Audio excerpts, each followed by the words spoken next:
할렐루야. 예, 오늘도 하나님이 예비하신 은혜가 있는 줄을 믿습니다. 오늘 저는 사도 바울의 고백이라는 제목으로 같이 은혜를 나누고자 합니다. 근데 부제목을 정한다면, 두 번째 제목을 정한다면, 우리가 가져야 될 믿음, 이렇게 제목을 정하고 또 은혜를 나눌 수가 있겠습니다. 오늘 사도행전 24장 10절 이하의 말씀을 우리가 함께 읽었는데요. 오늘 말씀은 사도 바울이 가이사랴에서 벨리스 총독 앞에서 재판을 받는 이야기입니다. 우리가 지난 시간에 사도 바울이 고발당하는 것을 함께 살펴보면서 사도 바울이 고발당한 그 제목들을 우리가 같이 살펴보면서 우리가 어떤 믿음이 되어야 하는가 하는 것을 같이 나눈 적이 있어요. 그때 사도 바울을 고발한 제목은 그는 연병 같은 자다 하는 것이었고요. 또 세상을 소유하게 하는 자, 시끄럽게 하는 자였다는 것이고요. 그리고 그는 나사렛 이단의 괴수, 우두머리였다 하는 것이고요. 그리고 또 하나는 성전을 더럽힌 자였다라는 것입니다. 이와 같은 제목을 가지고 사도 바울은 지금 고발을 당했습니다. 그런데 오늘 저와 여러분이 함께 읽은 사도행전 24장 10절 이하의 말씀은 사도 바울의 변명이라고도 할 수 있고요. 그리고 그 변명을 통해서 항상 우리가 바울의 관심은 복음을 전하는 데 있고 또 자기의 신앙을 드러내고 간증하는 데 있기 때문에 오늘도 그의 변명을 통해서 우리는 사도 바울의 믿음을 보게 됩니다. 특별히 사도 바울이 오늘 벨리스 총독 앞에서 저들이 나에 대해서 세상을 소유케 하는 자라고 고발을 했지만 내가 예루살렘에 올라간 지 열이틀밖에는 안 되었고 그리고 내가 성전이 되었든 또 회당이 되었든 또 시중, 성중 안에서든 무리들과 변론하거나 내가 사람들을 소동케 하는 일을 그들이 본 적이 없습니다. 그들이 나에 대하여 고발한 그 모든 것들에 대하여 입증할 만한 어떤 혐의를 증명할 만한 증거를 그들은 내세울 수가 없습니다. 이렇게 이야기를 하면서 그러면서 중요한 이제 고백을 그가 시작을 해요. 사실 나는 이런 사람입니다. 라고 그가 고백을 하는데 세 가지 고백을 합니다. 자기 자신을 세 가지로 소개를 해요. 사도 바울이 자기를 소개하는 그 세 가지 고백을 통해서 우리가 가져야 될 믿음을 같이 우리가 이 시간 생각해 보고자 합니다. 자, 14절입니다. 오늘 본문 말씀 사도행전 24장 14절 우리가 읽을 때는 잘 따라오시고 같이 읽어야 은혜를 받습니다. 우리 함께 읽기 원합니다. 그러나 시작. 그러나 이것을 당신께 고백하리이다. 나는 그들이 이단이라 하는 도를 따라 조상의 하나님을 섬기고 율법과 선지자들의 글에 기록된 것을 다 믿으며 아멘. 자, 여기 보니까 첫 번째로 사도 바울이 중요한 고백을 하죠.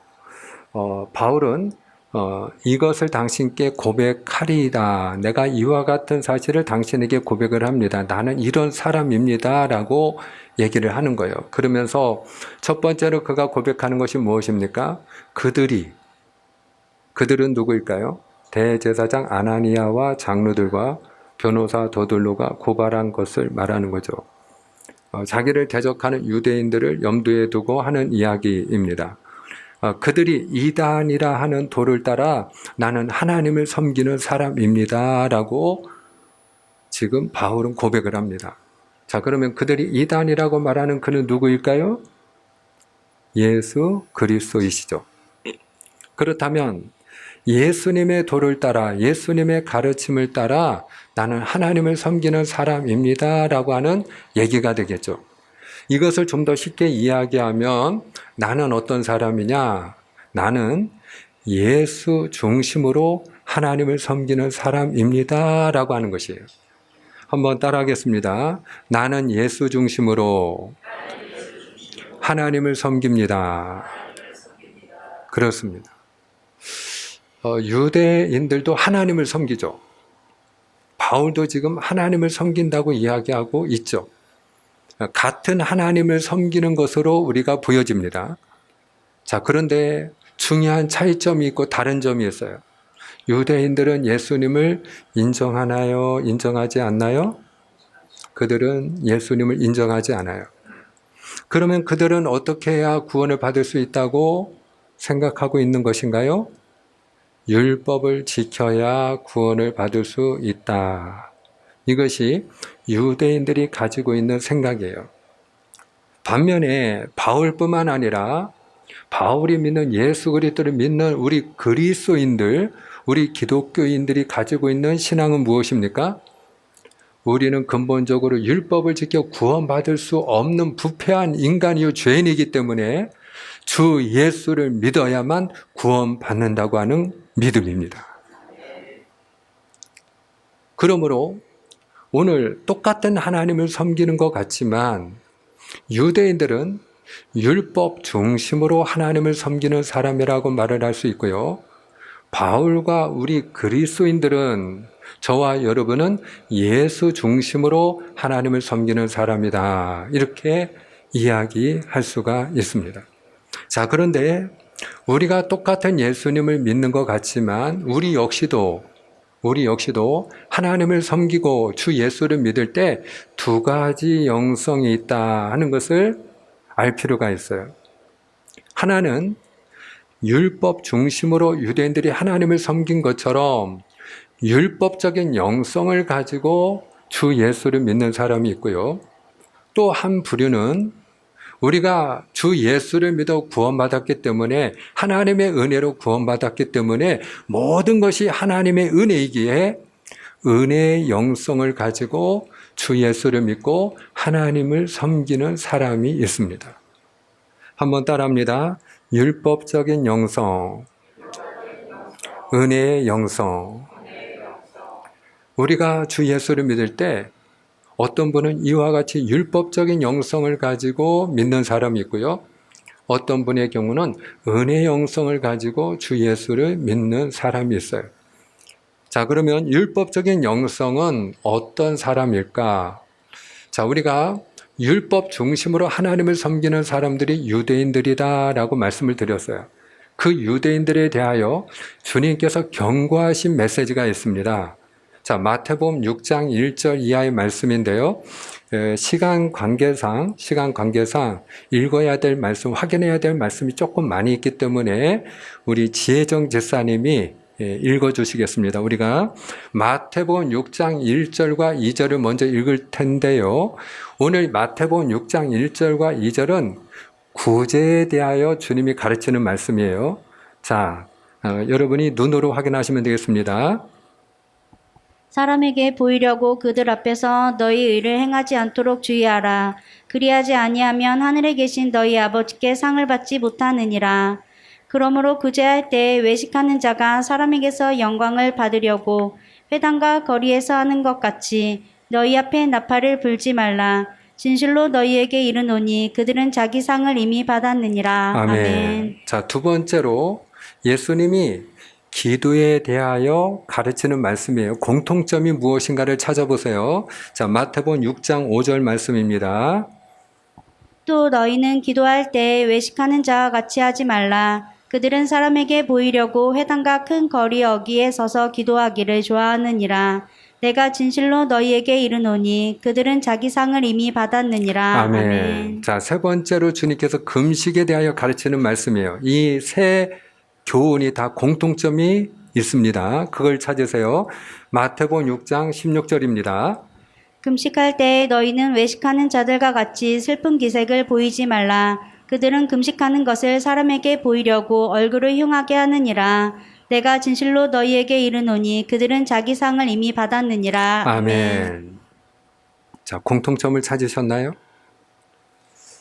구제는 우리가 마땅히 해야 될 일이고요. 또 우리가 구제는 하나님이 기뻐하는 일이에요. 기도 쉬지 않고 우리가 당연히 하나님 앞에 해야 될 일이에요. 금식 매우 필요하고 유익한 일입니다. 자, 그런데 주님께서 너희가 구제할 때 이렇게 하지 말아라. 기도할 때 이렇게 하지 말아라. 금식할 때 이렇게 하지 말아라. 라고 반복해서 들려주신 말씀이 있어요. 그것이 무엇입니까? 사람에게 보이려고 하지 말라는 것입니다. 따라합니다. 사람에게 보이려고 하지 말라.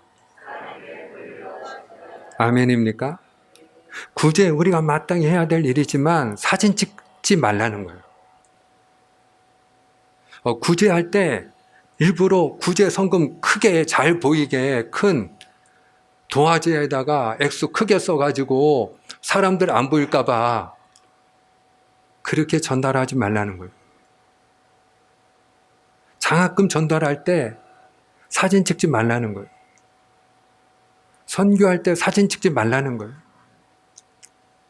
왜 기념사진을 찍을까요? 왜 크게 액수를 적어서 사람들 앞에 그것을 보여주는 것일까요?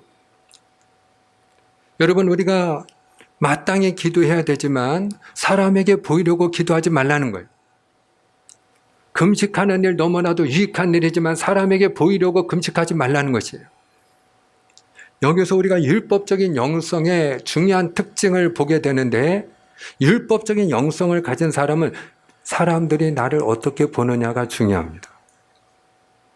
내가 오늘 주의를 지켜요. 그러면 사람들이 나를 어떻게 보느냐가 중요한 거예요. 내가 하나님 앞에 예물을 드려요. 사람들이 나를 어떻게 보느냐가 중요한 거예요. 헌신을 해요. 내가 봉사하고 충성을 해요. 근데 중요한 건 사람들이 나를 어떻게 보느냐가 중요한 것이에요. 근데 이와 같은 율법적인 영성을 가진 사람이 되면 사람들이 나를 어떻게 보느냐가 중요하기 때문에 외식하는 믿음으로 빠지기가 쉽고요. 판단하는 믿음이 되기가 쉬워요. 왜냐하면 나는 주일 안 빠지고 잘 지키는데 아무개 집사를 보니까 그렇지 않은 것 같아. 너는 왜 안 지키냐 이거죠. 나는 하나님의 것을 구별해서 열심히 믿음으로 예물도 드리는데 너는 왜 그렇게 안 하느냐 하는 것이죠.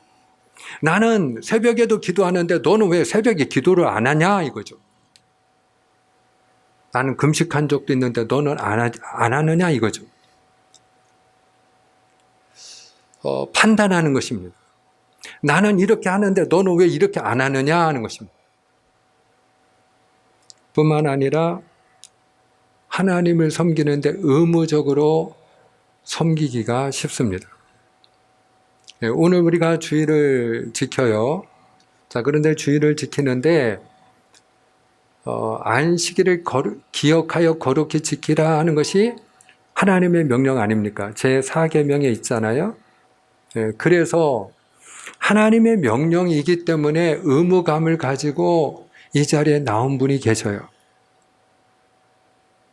그러면 그분은 의무적으로 내가 마땅히 예배는 하나님이 명령이니까 그러니까 하나님 앞에 나온 거예요. 자, 그런데 여러분 은혜의 영성은 뭐가 다르냐? 은혜의 영성은 내가 주 예수를 믿어 하나님의 은혜로 구원을 받아 내가 하나님의 자녀가 되고 하나님의 사람이 되었기 때문에 그 하나님의 은혜가 감사해서 예배를 드리는 거예요. 그 하나님을 사랑하기 때문에 하나님을 만나고 싶어서 하나님 앞에 나오는 것이에요. 예수를 믿는 게 의무가 아니고요. 기쁨이에요. 예배를 드리는 게 의무가 아니고요. 감사함이에요. 저는 주님의 이름으로 축복하는 것은 오늘 저나 여러분이 사람에게 보여주는 믿음이 아니라 다른 사람이 나를 어떻게 보느냐를 중시하는 믿음이 아니라 하나님이 나를 어떻게 보시느냐. 예수 중심으로 하나님을 섬긴다는 게 바로 그것이에요. 주님은 나를 어떻게 보시느냐. 근데 주님은 외모를 보지 아니하시고 중심을 보시느니라 말씀하는 것처럼 오늘 내가 주님 앞에 나올 때도 주님을 사랑하는 마음으로 주님을 기뻐하기 때문에 내가 주님 앞에 감사함으로 예배할 수 있는 은혜의 영성을 소유한 자가 되기를 주님의 이름으로 축복합니다. 두 번째 사도 바울의 고백을 보게 되는데요. 14절 하반절을 보시면 율법과 선지자들의 글에 기록된 것을 다 믿습니다라고 얘기해요. 율법과 선지자의 글을 한마디로 이야기하면 성경이라고 할 수 있어요. 근데 그 성경을 일부분만 믿는 것이 아니라 어떤 것은 믿고 어떤 것은 믿지 않는 게 아니라 다 믿습니다. 따라합시다. 다 믿습니다. 디모데후서 3장 16절은 이렇게 우리에게 말씀하는데요. 우리 한번 같이 읽겠습니다. 모든 성경은 시작. 모든 성경은 하나님의 감동으로 된 것으로 교훈과 책망과 바르게 함과 의로 교육하기에 유익하니. 아멘. 자, 여기 보니까요. 모든 성경이 하나님의 감동으로 되었다라고 말씀을 해요. 무슨 이야기예요? 어떤 분은요, 성경을 읽을 때 유대인들이 그런 경우입니다만은 구약만 하나님의 말씀이라고 인정을 하는 사람들이 있어요. 어떤 분들은요, 신약만 하나님의 말씀으로 인정하는 분들도 있어요. 어떤 분은요, 구약도 하나님의 말씀이고 신약도 하나님의 말씀이다라는 걸 인정하면서도 본인이 듣기에 좋은 말씀만, 받아 먹을 수 있는 말씀만 하나님의 말씀으로 인정하는 분도 계셔요. 듣기에 거북하거나 본인이 지키기 어렵거나 순종하고자 하는 마음이 없는 것은 그냥 모르는 척하고 하나님의 말씀으로 인정을 하지 않는 분들도 계셔요. 그런데 오늘 디모데후서 3장 16절에 보니까 어떤 말씀은 하나님의 말씀이고 어떤 말씀은 아니라고 이야기하는 것이 아니라 모든 성경은 창세기 1장 1절부터 요한계시록 마지막 장 마지막 절까지 모든 성경은 하나님의 감동으로 기록된 살아계신 하나님의 말씀이라는 것입니다. 사랑하는 여러분, 오늘 이 성경이 하나님의 말씀인 줄로 믿으시기를 주님의 이름으로 축복합니다. 근데 이 하나님의 말씀인 성경이 우리에게 하는 일이 무엇이냐? 디모데후서 3장 16절 말씀을 잘 보시면 교훈과 책망과 바르게 함과 의로 교육하게 유익하다 이렇게 말씀을 해요. 무슨 이야기냐? 성경 말씀인 하나님의 말씀은 우리를 인도하신다 이 말이에요. 저는 하나님의 말씀을 무엇에 비유하느냐? 자동차의 헤드라이트와 같다 이렇게 저는 이해를 합니다. 왜냐하면 시편 119편 105절에도 주의 말씀은 내 발의 등이요 내 길의 빛이니이다 이렇게 이야기하고 있어요. 하나님의 말씀은 등불과 같다는 거죠. 밤이 되면 깜깜하고 어두워서 길이 안 보이죠. 그런데 우리가 운전을 할 때 어두우면 어떻게 우리가 운전을 할 수가 있겠어요? 어떻게 목적지에 갈 수가 있겠어요? 근데 헤드라이트를 켜면 우리가 아무리 먼 곳이라 할지라도 또 우리가 낯선 길이라 할지라도 초행길이라 할지라도 50m 앞을 비추어주기 때문에 내 눈앞에 비춰주는 대로 보이는 길을 따라가다 보면 목적지까지 안전하게 갈 수가 있는 것이죠. 우리는 내일 일을 알지 못하죠. 미래에 어떤 일이 일어날지 무엇이 기다리고 있는지 우리는 알지 못합니다. 우리는 우둔하고 미련하고 어리석기 때문에 연약하기 때문에 내일 일을 몰라 불안해할 때가 많이 있습니다. 근데 중요한 것은 우리가 내일 일을 모른다 할지라도 내일 어떤 일이 기다리고 있는지 우리가 모른다 할지라도 오늘을 하나님의 말씀대로 살아가면 하나님의 말씀이 등불이 되어 비추는 대로 따라가다 보면 그 삶이 안전한 삶이 될 줄을 믿습니다. 하나님이 우리를 선한 길로 인도하여 주시는 줄을 믿습니다. 어떤 사람이 복 있는 사람이냐? 시편 1편 2절에 보면 복 있는 사람은 여호와의 율법을 즐거워하며 그 율법을 주야로 묵상하는 자다라고 말씀하고 있고요. 여호수아 1장 8절에 보면 이 율법책을 내 입에서 떠나지 말게 하며 그 율법을 주야로 묵상하여 그 가운데 기록한 대로 다 지켜 행하라. 그리하면 네 길이 평탄하리라 내가 형통하리라 말씀하고 있어요. 사랑하는 여러분, 사도 바울이 많은 교회를 세웠어요. 근데 그 많은 교회들 가운데서도 특별히 데살로니가 교회를 칭찬을 합니다. 근데 그 데살로니가 교회를 칭찬할 때 우리가 정말로 주목할 만한 중요한 칭찬이 있어요. 자, 그게 무엇인가 확인합니다. 데살로니가 전서 2장 13절입니다.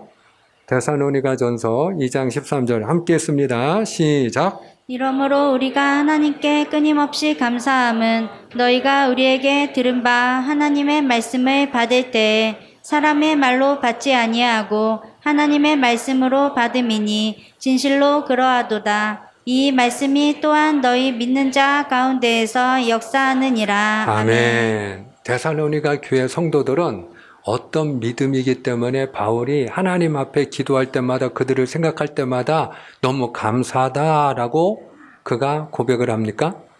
하나님의 말씀을 받을 때 사람의 말로 듣지 아니하고 하나님의 말씀으로 받았기 때문이라는 거예요. 너무 당연한 거죠. 자, 성경은 하나님의 말씀이에요. 하나님의 말씀을 전할 때 또 하나님의 말씀을 우리가 듣거나 읽을 때 하나님의 말씀이니 당연히 하나님의 말씀으로 받는 건 너무나도 자연스럽고 당연한 것입니다. 자, 그럼에도 불구하고 오늘 사도 바울은 데살로니가 교회 성도들을 향하여 너희가 하나님의 말씀을 받을 때 사람의 말로 받지 아니하고 하나님의 말씀으로 받으니 너무나도 감사하다라고 왜 그는 칭찬을 하는 것일까요?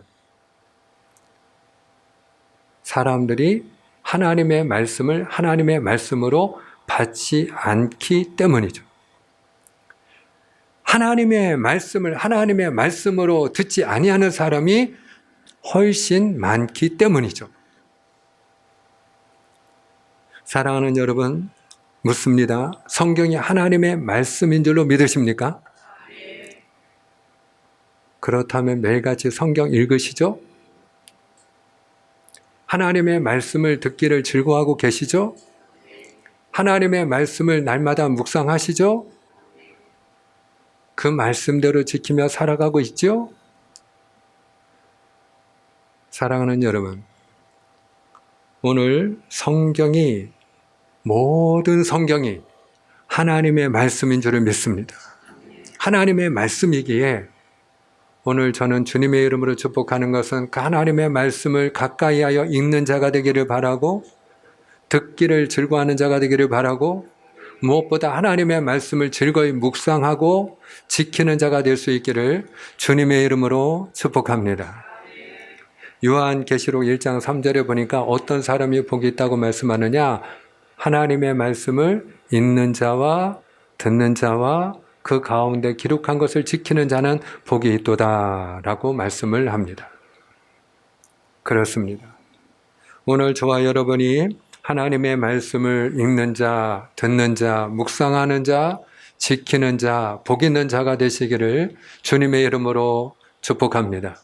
세 번째로 사도 바울은 중요한 고백을 합니다. 자, 15절과 16절 말씀인데요. 오늘 본문 말씀 15절, 16절 사도 바울이 어떤 믿음을 고백하는지 또 같이 한번 확인합니다. 그들이 시작. 그들이 기다리는 바 하나님께 향한 소망을 나도 가졌으니 곧 의인과 악인의 부활이 있으리라 함이니라. 이것으로 말미암아 나도 하나님과 사람에 대하여 항상 양심에 거리낌이 없기를 힘쓰나이다. 아멘. 자, 15절에 보니까 의인과 악인의 부활이 있다. 한번 따라합니다. 의인과 악인의 부활이 있습니다. 그래서 내가 하나님과 사람을 대하여 항상 양심에 거리낌이 없기를 힘쓰고 있습니다. 라고 바울은 고백을 합니다. 우리가 부활을 이야기할 때 우리는 믿는 자의 부활을 많이 생각합니다. 자, 그런데 오늘 사도 바울은 믿는 자만 부활하는 게 아니고 악한 사람도 부활한대요. 그러면 의인과 악인의 부활이 있다는 건 무엇을 말하는 것일까요? 쉽게 이야기하면 하나님의 심판이 있다는 거예요. 죽으면 끝이 아니라는 거예요. 히브리서 9장 27절에도 한 번 죽는 것은 사람에게 정한 것이 그 후에는 무엇이 있다고요? 심판이 있으리니. 따라하십니다. 하나님의 심판이 있습니다. 죽으면 끝이 아니에요. 그래서 세상 사람들은 하나님의 존재를 인정하지 않기 때문에 함부로 살아요. 그래서 성경은 어리석은 자를 어떤 사람이라고 이야기하느냐? 그 마음에 이르기를 하나님이 없다고 하는 사람, 그는 어리석다라고 얘기해요. 왜? 내가 하나님이 없다고 생각하면 그분이 없어지나요? 계신 분이 사라지나요? 살아계신 하나님이 내가 없다고 생각하면 없는 분이 되나요? 그래서 그는 어리석은 자라는 거예요. 근데 그 어리석은 자는 하나님이 없다고 생각하기 때문에 어떤 삶을 사느냐? 자, 시편 14편 1절 말씀이에요. 시편 14편 1절. 어리석은 자는 시작. 어리석은 자는 그의 마음에 이르기를 하나님이 없다 하는도다. 그들은 부패하고 그 행실이 가증하니 선을 행하는 자가 없도다. 아멘. 하나님이 없다고 믿고 싶은 거예요. 죽으면 끝이라고 믿고 싶은 거예요. 눈에 보이는 게 전부라고 그들은 생각하고 싶은 거예요. 그래서 그들의 삶이 부패한 삶이 되고 가증한 삶이 되고 선을 행하는 자가 없다라는 것입니다. 그래서 그들은 어리석다라는 거예요. 왜? 하나님의 심판이 있기 때문에. 하나님의 심판이 있기 때문에.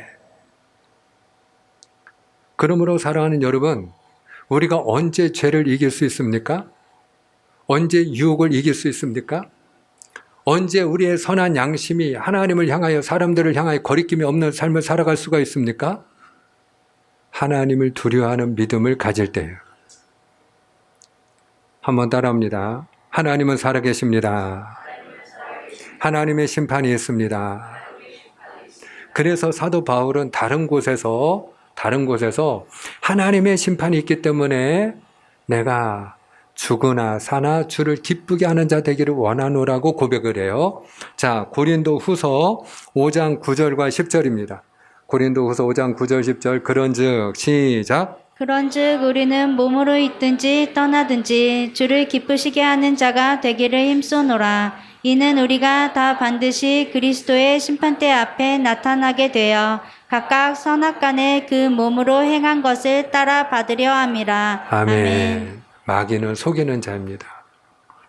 마귀는요, 죽으면 끝이라고 우리를 속입니다. 그렇지 않습니다. 의인과 악인의 부활이 있습니다. 하나님의 심판이 있습니다. 영생과 영벌이 있습니다. 그리고 영생에 참여하는 자는 하나님이 주시는 또 영광이 있습니다. 그리고 그 하나님이 주시는 영광도 같은 영광이 아니고 사도 바울은 하나님의 말씀인 성경을 통하여 해와 달과 별의 영광이 다르듯이 하나님이 주시는 영광도 다 다르다고 이야기를 합니다.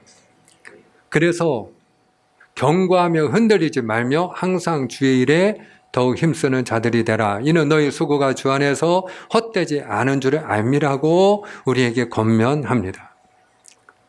사랑하는 여러분, 속지 않게 되기를 주님의 이름으로 축복합니다. 하나님의 심판이 있습니다. 그날에 오늘 사도 바울처럼 그가 선한 싸움을 싸우고 달려갈 길을 마치고 믿음을 지켰으니 이후로는 나를 위하여 의의 면류관이 예비되었음이라 그가 고백한 것처럼, 그리고 오늘 사도 바울이 그리스도의 심판대 앞에 우리가 다 서는 날이 있고 그날에는 각 사람마다 그 몸으로 행한 대로 다 받을 줄을 알기에 내가 몸에 있든 몸을 떠나든 죽든 살든 주를 기쁘시게 하는 자 되기를 힘쓰노라 고백한 것처럼 저와 여러분이 하나님이 주실 상급을 바라보고 이 땅에서 하나님의 기쁨이 되기 위하여 살아갈 수 있는 하나님의 백성들이 다 되시기를 주님의 이름으로 축복합니다. 기도하겠습니다.